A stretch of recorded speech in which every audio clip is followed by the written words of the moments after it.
som da festa vai subir, da sua glória descerá. Se ouvirá um novo som de aleluia. O som da festa vai subir, da sua glória descerá. Se ouvirá um novo som de aleluia. Aleluia.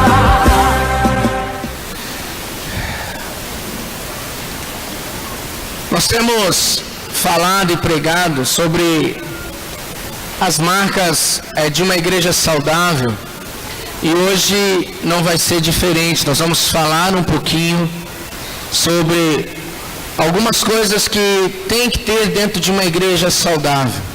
Para isso eu quero usar os Salmos de 83, versículo 18. Abra sua Bíblia no Salmos 83, verso 18. Eu só quero ler esse texto. Natan, tira um pouquinho do retorno para o tio. Salmos 83, verso 18. Saibam eles que tu, cujo nome é Senhor, somente tu és o Altíssimo sobre toda a terra. Faz ao contrário, tira um pouquinho do PA e aumenta o retorno. Tá muito pesado o som. Tira um pouquinho o PA e aumenta o retorno.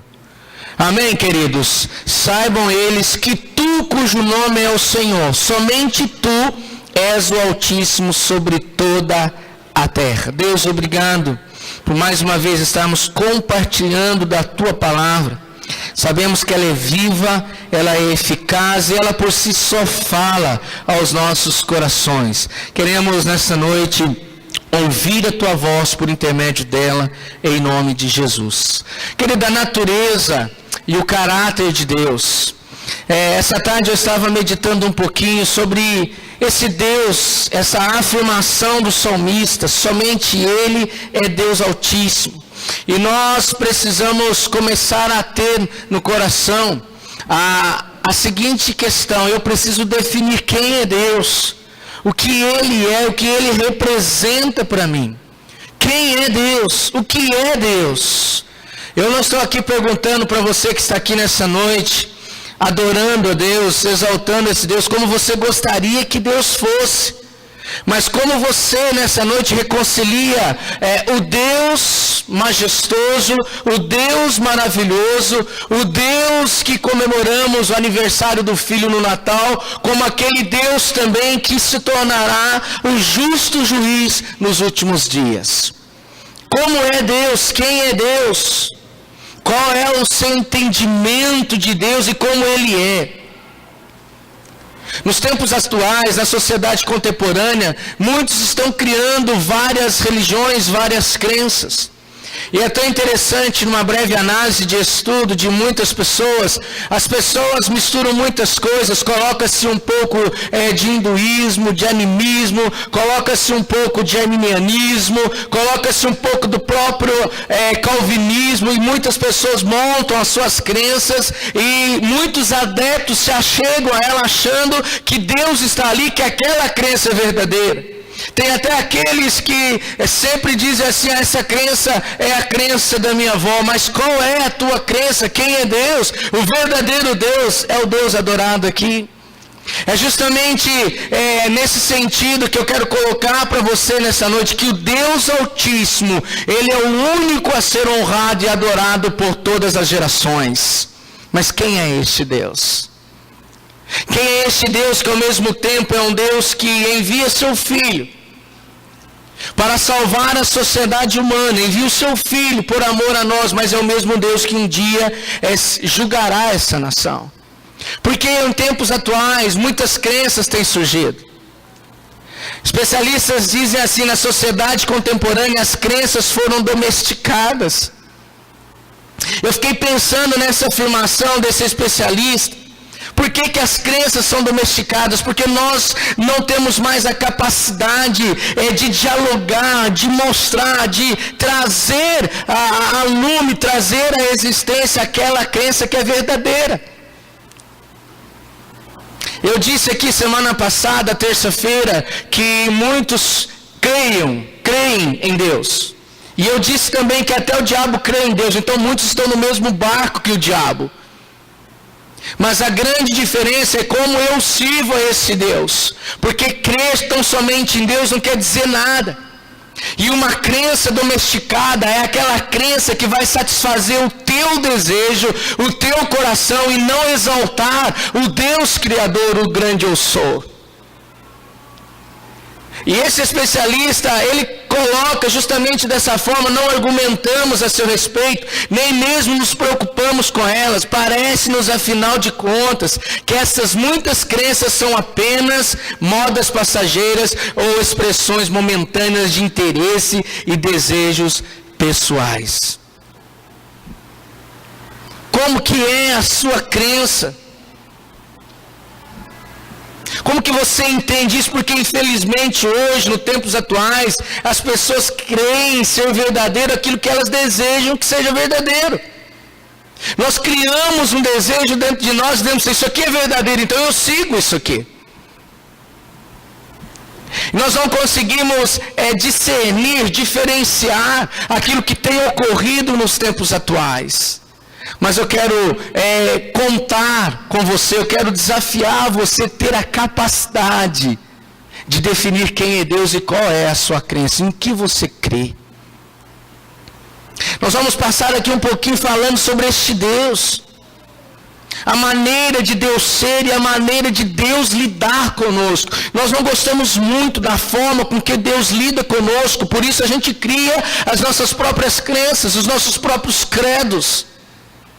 Eu tenho que afirmar que eu creio em Deus Todo-Poderoso, o único Senhor e Salvador, creio no Filho, creio no Espírito, creio nessa Trindade Santa e creio que ela faz parte da minha vida e que eu estou pronto para receber este Deus em mim e fazer aquilo que Ele bem aprover da minha vida e da minha história.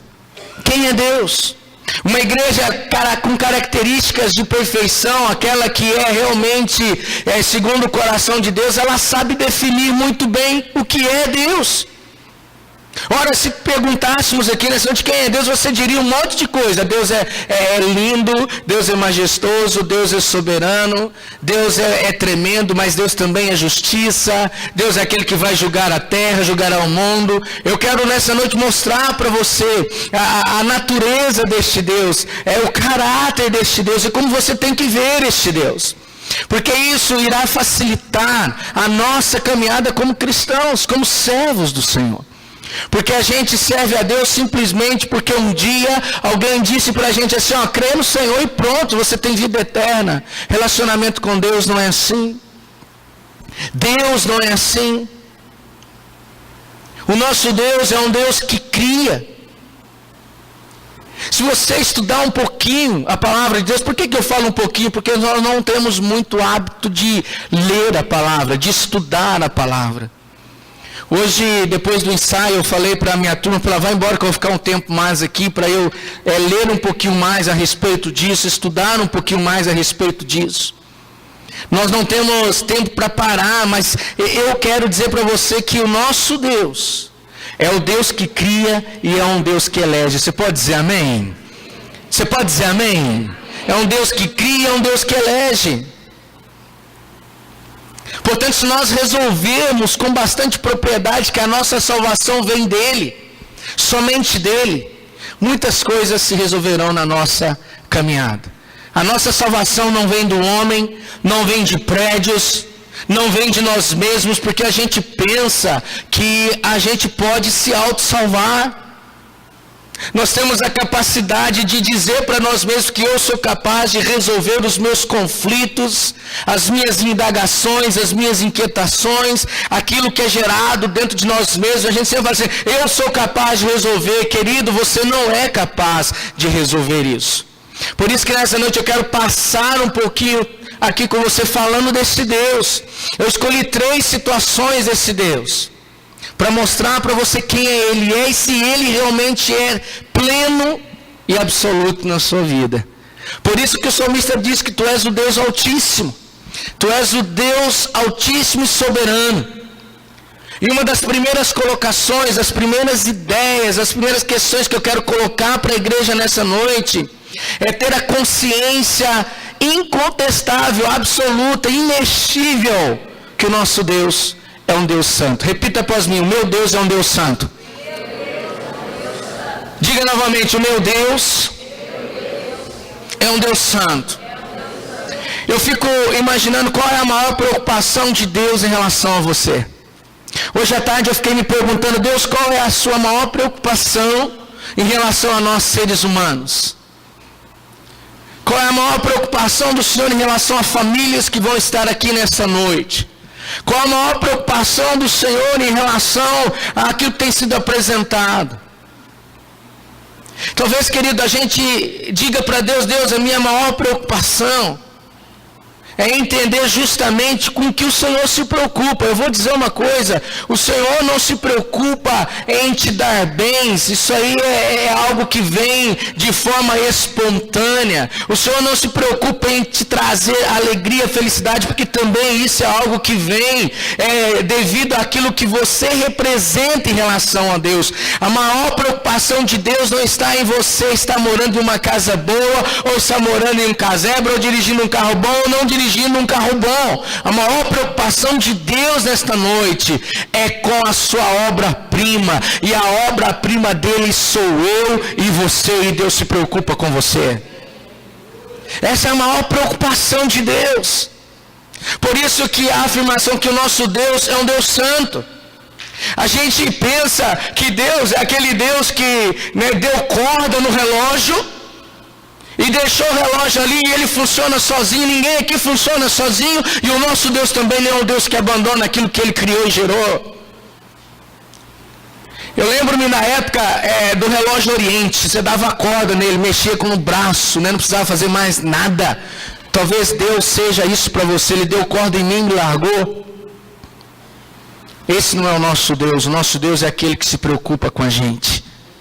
É aquele que se preocupa com a obra-prima da criação. Mas ao mesmo tempo eu quero dizer algo para você nessa noite, afirmar para você que o nosso Deus é apaixonado por santidade. Repita após mim: o nosso Deus é apaixonado por santidade. E essa santidade, ela está automaticamente ligada à aliança. Eu não preciso aqui gastar tempo para falar para você de aliança. A própria ceia, Lucas 22:20 diz: este é o cálice da nova aliança no meu sangue. Isso traduz para nós que a aliança dá a ideia do que? De relacionamento. Isso aqui simboliza relacionamento, comunhão com Deus, estar com Deus. Só que tem uma coisa: o maior desejo de Deus é ter relacionamento, comunhão com a sua obra-prima. Mas a paixão de Deus é a paixão por santidade. Por isso, a palavra de Deus, ela sempre vai exortar a cada um de nós: obra-prima da criação, seja santo, porque Deus é santo, porque Deus se relaciona com aquilo que é santo, com aquilo que é reto. Quem é Deus? Deus quer se relacionar com a igreja. E é nesse contexto do seu compromisso de ter esse relacionamento com cada um de nós, é que Ele nos oferece o que? Essa oportunidade de dia após dia nos tornarmos santos. Por que a gente não gosta muito de falar que este Deus é santo? Porque para que o ser humano, para que a sociedade esta que você e eu temos o retrato dela como ela está, o Deus Altíssimo, o Deus grandioso, olha para a sociedade humana nesse dia, nesta hora, ou neste tempo presente. O que Ele vê? Ele vê o que? A desgraça do ser humano.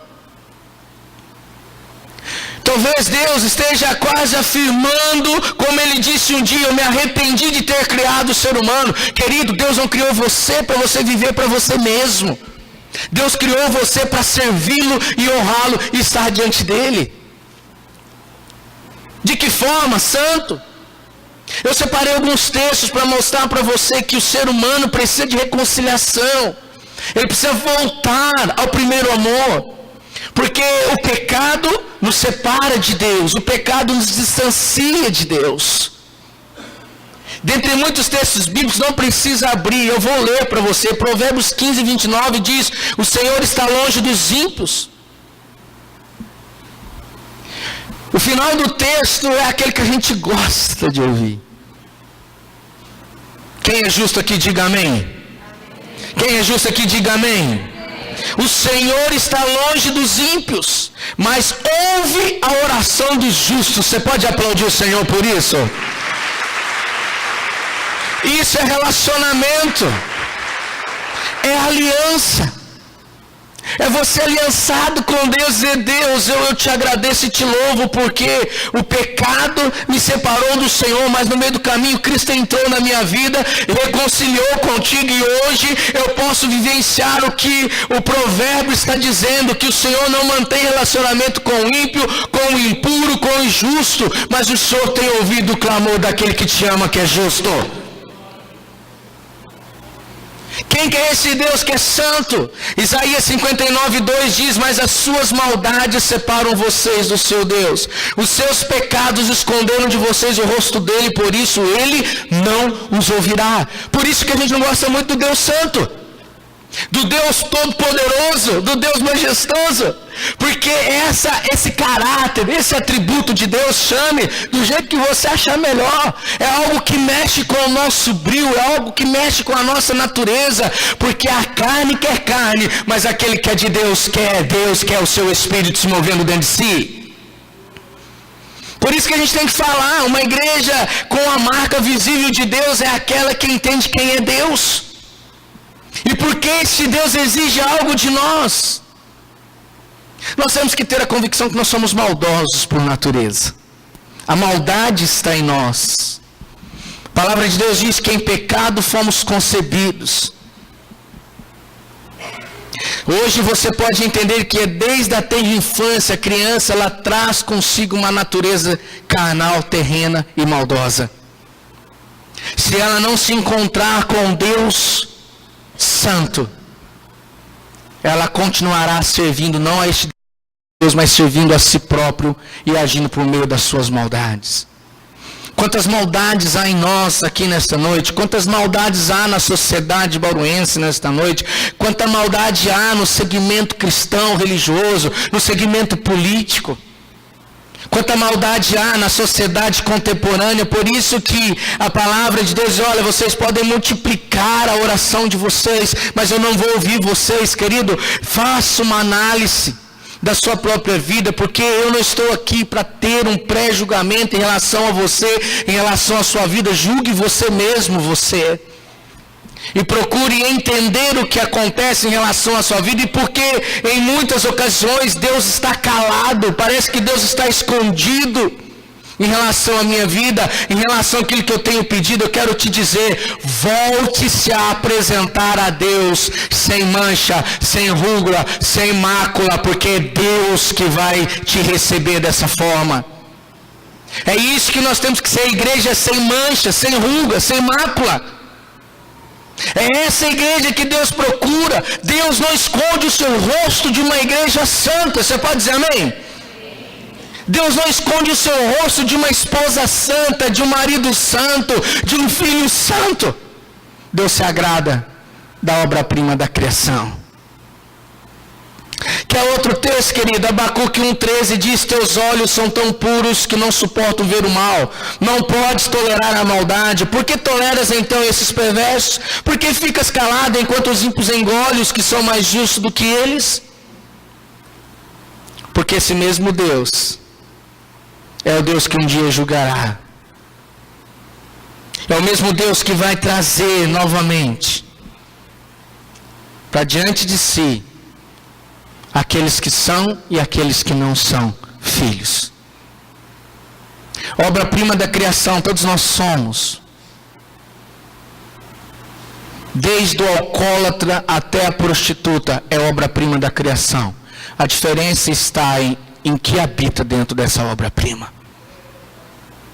E o que esta obra-prima está fazendo? Essa é a grande diferença. 1 Reis 8,46 diz assim: quando pecaram contra ti, pois não há ninguém que não peque e ficará irado com eles ou entregares ao inimigo, que os leve prisioneiros para a sua terra distante ou próximo. Salmos 14,3 diz: todos se desviaram igualmente, se corromperam, não há ninguém que faça o bem, não há um sequer. Marcos 10,18 diz assim: respondeu-lhe Jesus: por que você me chama bom? Ninguém é bom a não ser um, que é Deus. Por que me chamas bom? Próprio Cristo dizendo: por que você me chama de bom?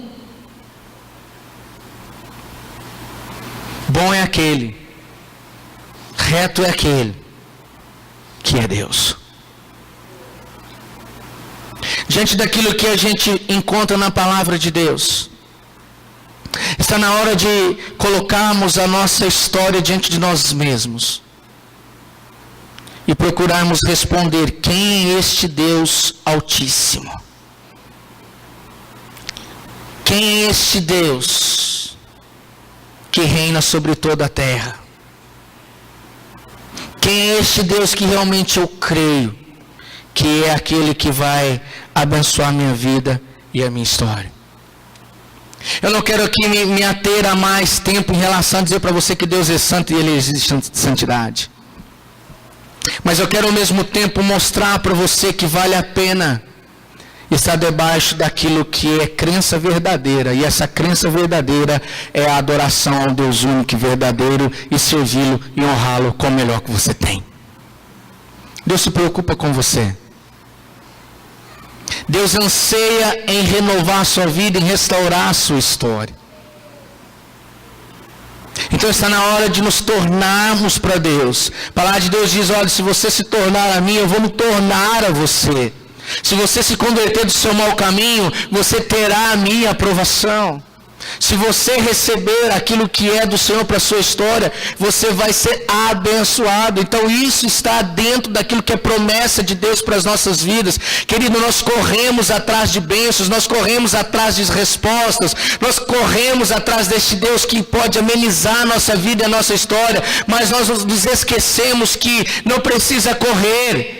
É necessário você se tornar santo e Deus vai ao teu encontro. Deus é santo. Essa é a primeira qualificação de uma igreja que tem agradado o coração de Deus. Seja santo, porque Deus é santo. Ele tem toda a autoridade de exigir de nós essa caminhada, esse alinhamento entre Deus e a noiva, entre Deus e você, entre Deus e a sua história. Um segundo momento que eu quero deixar nessa noite, que eu quero compartilhar com você, para a gente definir realmente quem é Deus. Porque a gente tem que sair daquela superfície que Deus é uma gracinha, que Deus é bonzinho, que Deus cria flores belas e bonitas, tal como estas. Quem é Deus?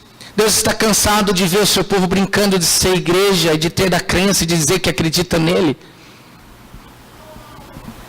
Hoje em dia eu vejo Deus cansado com aquilo que tem sido apresentado a Ele e ofertado a Ele. Nós temos ofertado a Ele o resto, não temos ofertado a primazia. Porque quando a gente oferta aquilo que é primário para Deus, querido, não tem como Deus não te honrar, não tem como Deus te abençoar. E a coisa primária na sua vida que você pode ofertar para Deus nessa noite não é o teu dinheiro, não é a tua casa, não é o teu carro, não é a tua família, é a tua vida alinhada com Ele. Você pode dizer amém? Você pode dizer amém, querido? É a tua vida alinhada com esse Deus. Segunda situação, o que a Bíblia nos mostra? Quem é esse Deus, pastor? A gente gosta muito disso aqui. Isso está nos carros, nos para-brisas dos veículos. Deus é fiel. No meu carro está lá, Deus é fiel. Mas o que isso significa para nós? A palavra de Deus em Deuteronômio 7:9 diz: saberás, pois, que o Senhor teu Deus, Ele é Deus, o Deus fiel. Querido, quando a gente fala desse Deus, Deus é fiel, não tem conforto maior, não tem doçura maior do que entender que Ele é fiel. Você pode dizer amém? Não tem coisa mais gostosa de dizer: Deus, esse atributo do Senhor é maravilhoso. Que pena que a constância de Deus, a fidelidade de Deus subsiste a tudo e a todos, mas que pena, porque a inconstância do homem sempre está presente. O homem sempre é inconstante. Ao contrário daquilo que chamamos de fidelidade a Deus. A inconstância caracteriza o homem pecador. A inconstância caracteriza o homem longe de Deus. A fidelidade de Deus é algo que nós temos ao nosso bel prazer. Deus quer nos servir com a sua fidelidade. Deus quer nos servir com essa palavra que a gente encontra, dizendo: Deus, Tu és santo, Tu és poderoso, maravilhoso. Numa linguagem poética, um escrivão diz assim: é interessante saber que Deus é travesseiro para a cabeça cansada, estímulo ao coração que desfalece e apoio para os joelhos fracos. Em todas as exigências da vida podemos contar asseguradamente com Ele. Você pode dizer amém? Eu concordo com esse camarada. Essa linguagem poética de travesseiro para a cabeça cansada. Quem aqui não tem um travesseiro gostoso? Pena de ganso. Não sei o que vem nesse travesseiro pena de ganso. Eu não vejo nada. Pode ser pena de frango. Pode ser pena do que for. Pode ser pena de fazão. De peru. Das galináceas que existem por aí. Se aquele que encosta a sua cabeça no travesseiro não está bem com Deus, não está bem consigo mesmo, não vai encontrar consolo e conforto nunca. Mas bem-aventurado é o homem que deita e logo pega no sono, porque só Deus faz você repousar tranquilamente. Isso é Deus fiel. Eu quero afirmar para você, porque isso talvez se tornou até um jargão cristão, evangélico: Deus não desaponta, Deus não decepciona a alma que confia nele. Eu estou falando aqui para almas que confiam no Senhor. Você pode dizer amém bem forte? Então Deus não te decepciona. Aplauda esse Cristo para você acordar, meu amado.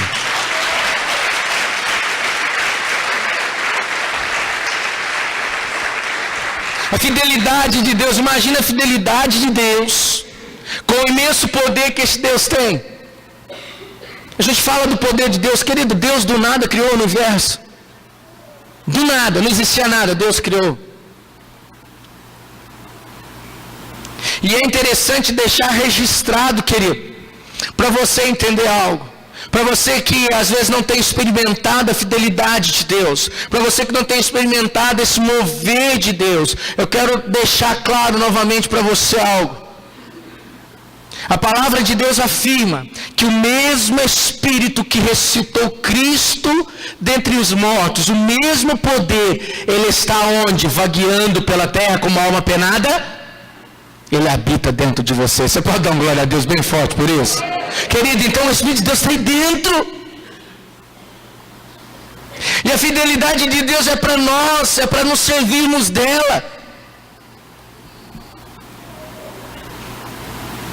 Hebreus 10, 23 diz o que? Fiel é aquele que prometeu. Então a gente não pode se esquecer jamais do que Deus está fazendo em relação à minha vida. Ele é fiel.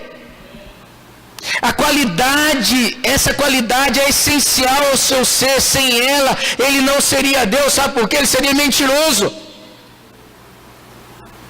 Eu não sirvo a um Deus mentiroso. Eu não sirvo a um Deus que contraria a sua natureza, os seus atributos. Porque a própria palavra de Deus diz lá em 2 Timóteo 2,13, se nós formos infiel, Ele continua sendo fiel. Glória a Deus por isso, amado. Se nós formos e continuarmos infiel, Ele permanece fiel. Sabe por quê? Porque o nosso Deus não pode negar a Ele mesmo. Deus é um Deus fiel. Por isso que Deus é perfeito. Por isso que Deus não olha com os olhos de um homem, Ele olha com os olhos de Deus. Por que nós como igreja não aproveitamos isso? Salmos 89:8 diz assim: o Senhor, Deus dos exércitos, ó Senhor Deus dos exércitos, quem é forte como Tu? Senhor, com a Tua fidelidade ao redor de Ti, quem? Ó Senhor Deus dos exércitos, quem é forte como Tu?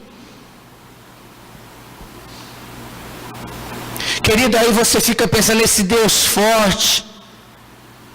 A gente encontra lá em Isaías uma promessa de Isaías capítulo 11, versículo 5, algo maravilhoso que diz assim, ó, e a sua justiça será o cinto dos seus lombos e a verdade o cinto dos seus rins. Sabe que isso aqui está sinalizando? A encarnação daquele que viria.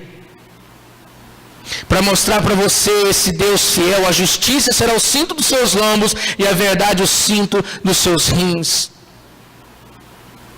Encontramos no Salmo 36:5, a tua misericórdia, Senhor, está nos céus e a tua fidelidade chega até as mais excelsas nuvens. Você pode dar uma glória a Deus por isso?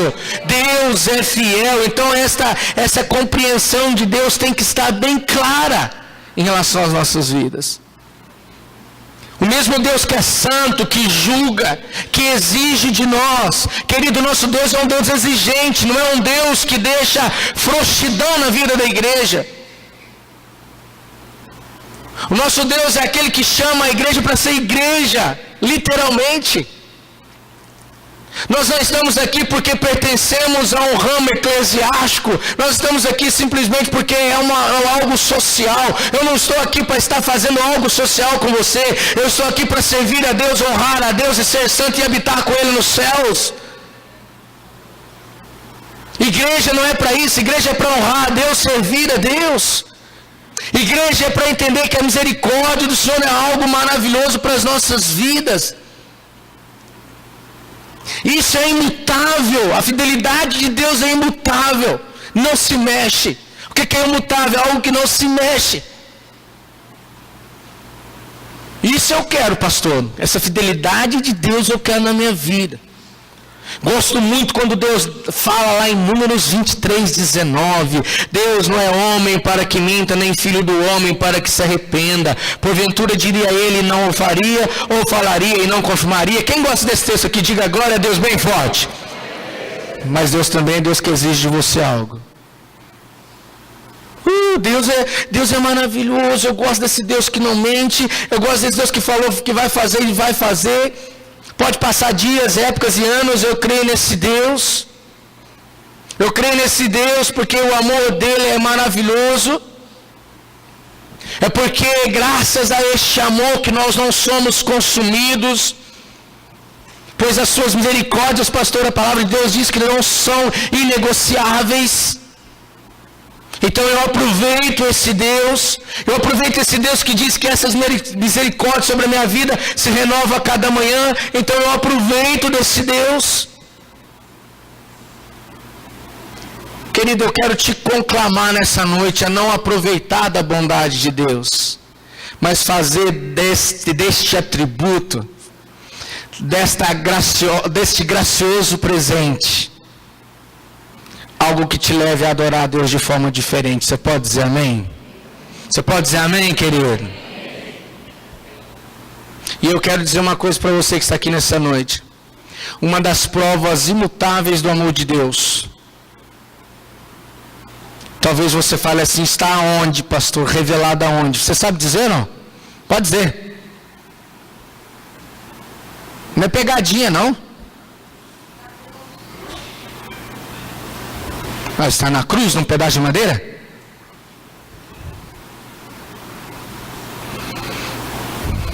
Aonde que está revelado, Vinícius? Esse é algo imutável de Deus.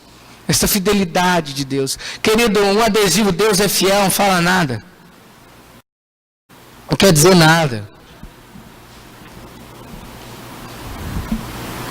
Quantos aqui tem promessas a serem cumpridas em sua vida ainda? Diga amém. Quantos aqui têm promessas ainda em suas vidas que não foram cumpridas e que querem que se cumpram? A promessa de Deus para salvar a nação se cumpriu em Cristo Jesus. Ele é a prova maior da fidelidade desse Deus. Quando Jesus disse lá na cruz, está consumado. Falando de promessas. Se Jesus foi o cumprimento fiel e cabal desse Deus, eu quero dizer algo para você nessa noite que tem promessas sobre a sua vida. Se elas vieram dos céus para a tua história, pode ter a certeza que este Deus não é homem para que minta, nem filho do homem para que se arrependa. Porventura não diria ele, não faria, ou falaria e não confirmaria. Vai acontecer se você estiver alinhado com Deus. Você pode dizer amém? Vai acontecer. Deus tem os seus mecanismos, lembra quando eu disse? Deus tem os seus mecanismos, suas formas de agir. Deus tem suas formas de tratar cada um de nós. Da mesma forma que a gente sabe ganhar a elegância dos nossos filhos, o respeito dos nossos filhos, Deus também sabe fazer você respeitá-lo e amá-lo como deve ser feito.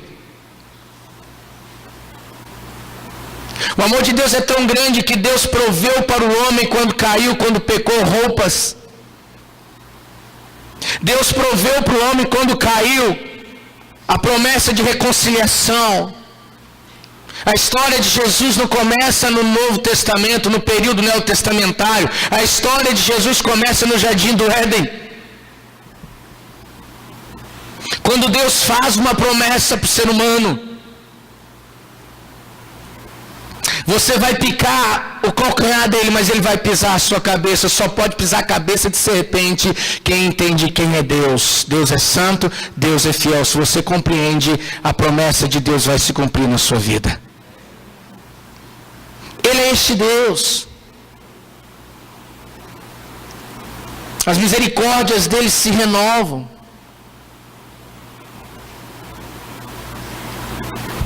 E nessa noite você precisa receber desse Deus essa palavra. Oh Deus, Tu és altíssimo. Tu és o único na face da terra. Mas será que as nossas crenças têm nos impedido de reconhecer esse Deus único? Será que as nossas crenças não têm ocupado o lugar da verdadeira crença, do verdadeiro crer?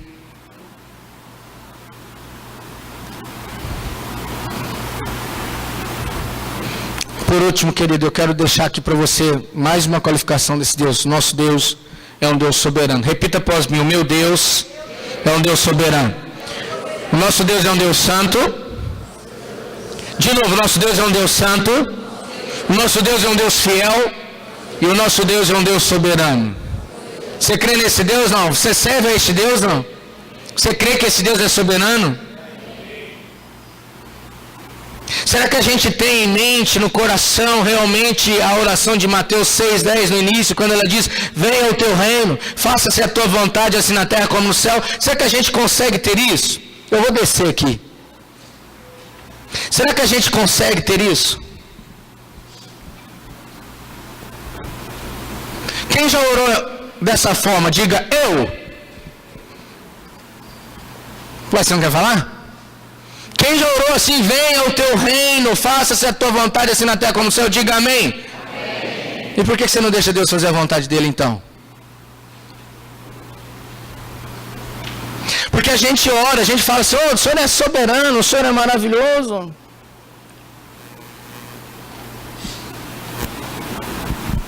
Não limite aquilo que Deus tem para você só aqui na face dessa terra. Deus tem muito mais.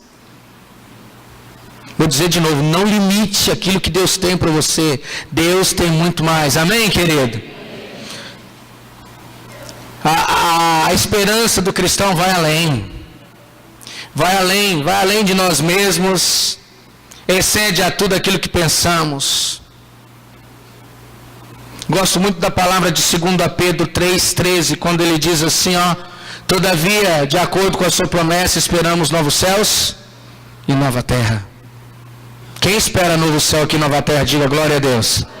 Rapaz, a nossa esperança é outra. Eu oro, gosto de orar: venha o teu reino, seja feita a tua vontade, mas a minha esperança está em Deus. A minha vontade de servir a Deus é entender que tem outra coisa, tem novos céus, nova terra, tem outra coisa além disso. Mas a grande pergunta aqui, eu quero enumerar alguns trágicos acontecimentos que já ocorreram na face dessa terra.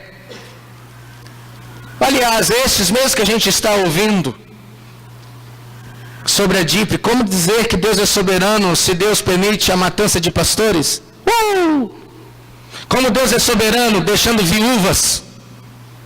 Como Deus é soberano quando o tsunami arrasa com a Indonésia, arrasa com aquele povo? Como que Deus é soberano quando o Japão é consumido por um tsunami? Como que Deus é soberano quando Ele deixa que o World Trade Center é totalmente destruído nos Estados Unidos? Histórias que você conhece. Por isso que eu estou colocando aqui para você: como que eu reconheço que Deus é soberano?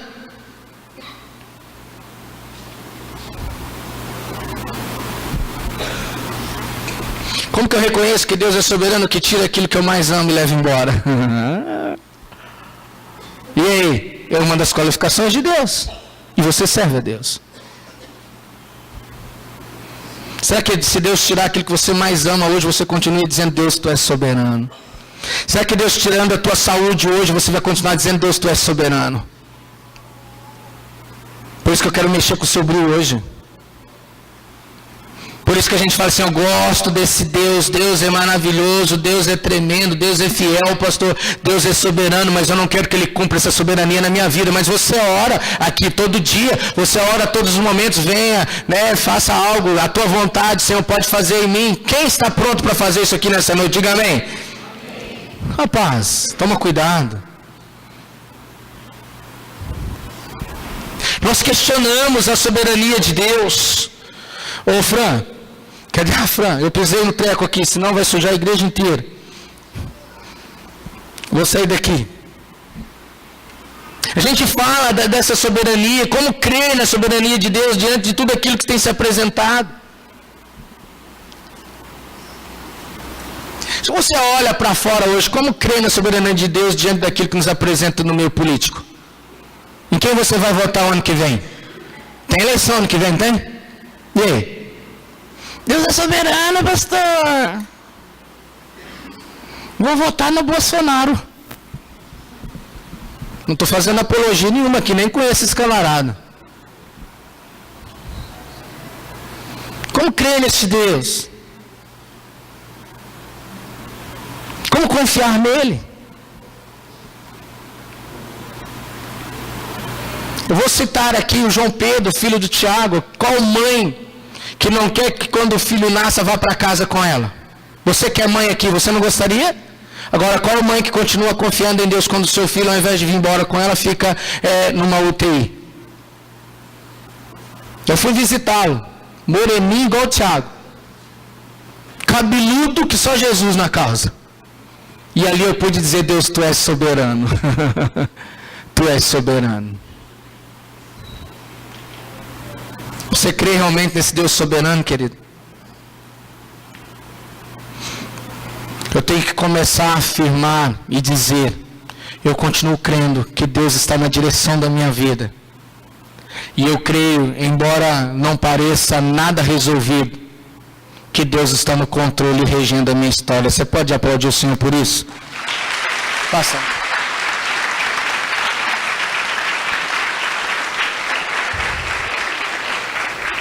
Quero citar um exemplo para você do rei Davi. Ele experimentou com certeza a soberania de Deus em tudo. Ele sempre declara a gratidão dele por conta da soberania de Deus. Ele creu na soberania de Deus mesmo em meio a perseguições. Uma das coisas que ficam muito marcadas na minha vida em relação a Davi, sabe qual é? Quando ele foi até Saul e Saul tentou encravá-lo, espetá-lo na parede. Ora, quero dizer para você o seguinte, segura para mim, quero dizer para você o seguinte, Deus havia dito uma promessa para ele, você vai se tornar rei de Israel. Como um garoto poderia pensar nesse momento que Deus o chamaria para ser rei de Israel? Deus, como o Senhor me chama para ser rei, esse cara quer me matar? Como que o Senhor me chama para ser rei se eu tenho que ficar fugido? Como que o Senhor me chama para ser rei se eu tenho que ficar em cavernas? Querida, eu vou te dizer uma coisa. Se Deus deseja que você fique em cavernas, que você fuja, faça aquilo que Deus tem para a tua vida, porque o teu trono, o governo que Deus tem para você vai estar lá te esperando se você reconhecer a soberania desse Deus. Porque muitos às vezes não chegam até o fim, porque deixam de acreditar na soberania de Deus, deixam de acreditar na fidelidade de Deus, na santidade de Deus. Eu quero desafiar essa igreja a vivenciar esse Deus soberano e que diga, Deus, faça a tua vontade, porque a tua vontade é perfeita, a tua vontade é agradável, a tua vontade é soberana sobre a minha vida, e eu sei que ela vai se cumprir na minha história. Esse foi o rei Davi, esse foi o servo do Senhor. Salmo 62:11 diz assim, uma vez Deus falou, 2 vezes ouvi, que o poder pertence a Deus. Você pode aplaudir o Senhor por isso? Uma vez Deus falou, 2 vezes ouvi que o poder pertence a Deus. Por que eu não creio nesse Deus soberano?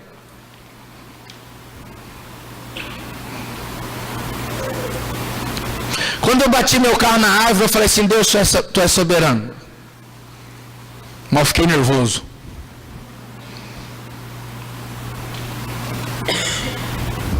E fiquei bravo.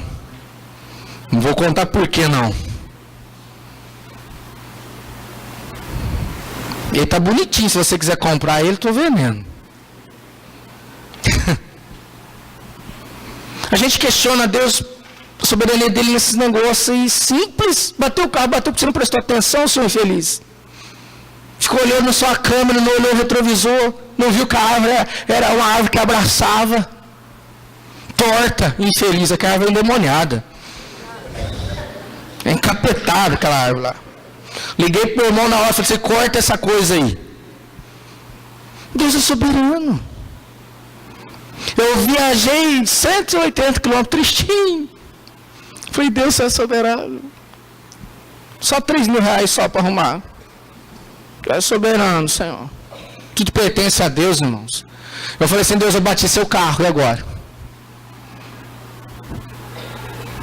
A gente fala assim, bati meu carro, que nada. Bati seu carro, e agora? Você crê que tudo pertence a Deus, irmão? Amém? Tudo pertence a Ele, irmão.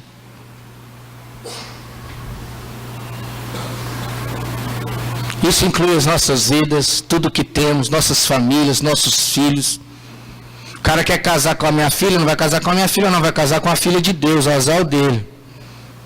Né? Tudo é de Deus. Meu Deus não casou com a filha da Cida e nem minha, casou com a filha de Deus, aí dele, o que acontece agora? A gente gosta muito, a Ageu 2:8 diz o seguinte, a prata e o ouro pertencem ao Senhor. Diga após mim, a prata e o ouro pertencem ao Senhor.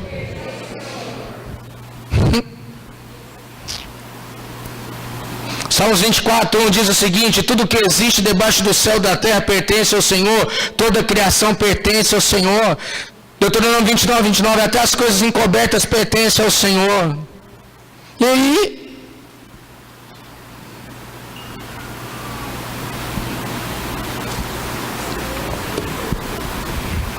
Eu falei Deus santo, eu falei Deus fiel, estou falando do Deus soberano agora para você. E aí? Eu tenho absoluta certeza que tem causas aqui que você diz, eu não acredito.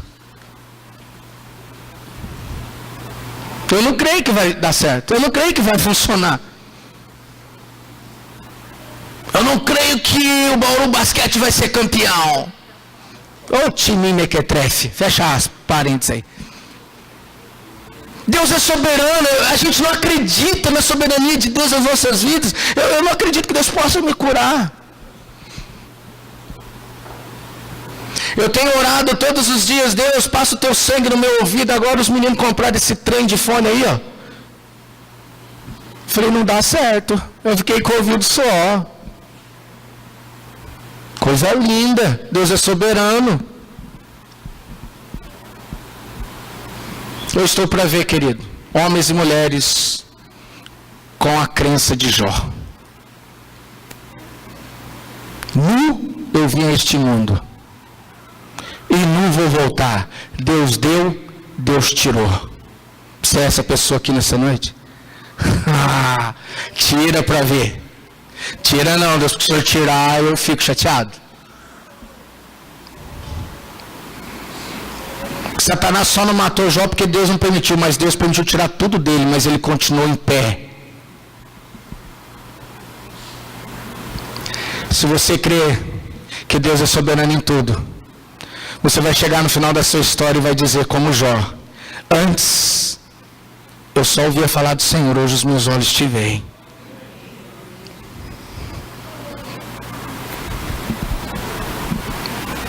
Quem quer a história mudada aqui, diga eu quero. A história de Jó foi mudada. Mas antes de ser mudada, passou pelo moinho de Deus. Passou pela soberania do Senhor. Passou pelo teste de Deus.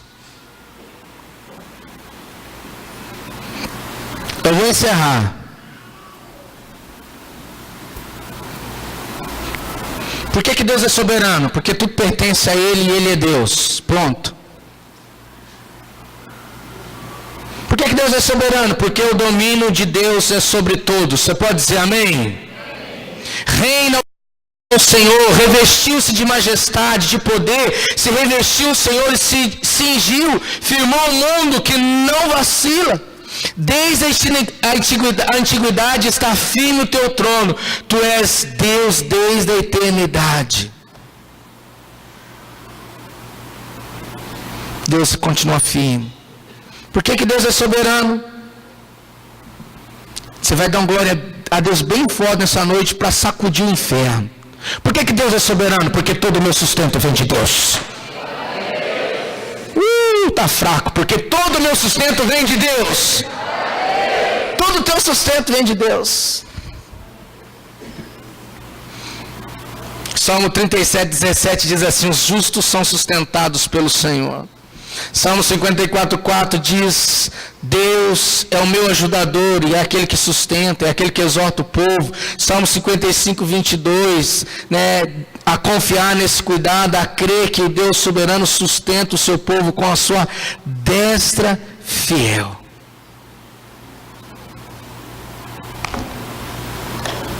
E aí, o que vai ser? Será que você agora entende quem é Deus um pouquinho? Deus é soberano para te fazer passar em todo qualquer vestibular se você crer. Deus é fiel e soberano para te colocar em lugares que você nunca imaginou estar. Ele é soberano. E Deus também é soberano para fechar portas na sua vida e que você entenda e obedeça. Eu entendo esse momento na minha vida, Senhor. Porque eu sei que no momento certo as portas vão se abrir. Tem portas em nossas vidas que não foi o diabo que fechou, não, irmão. Foi Deus mesmo. Pastor, você não pode afirmar isso? Posso. São os métodos de Deus.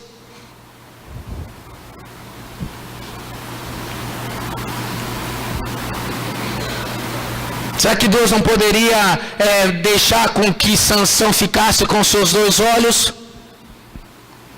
Será que Deus não poderia permitir que Adão e Eva permanecessem no jardim? Será que Deus, o Todo-Poderoso, não teria a possibilidade de manter Ismael junto com Abraão, Isaac e Sara? Deus fechou as portas para Sara permanecer no conforto com Abraão. Fechou as portas para Agar, não para Sara. E Sara foi para o deserto. Mas mesmo ali no deserto, Deus chega para ela e diz assim: olha, eu olhei para o menino e também vou abençoá-lo. Então as portas se fecharam com Abraão e Sara e Isaac, mas as portas do céu se abriram para você e para o seu filho. Farei dele também um grande povo. Deus é soberano.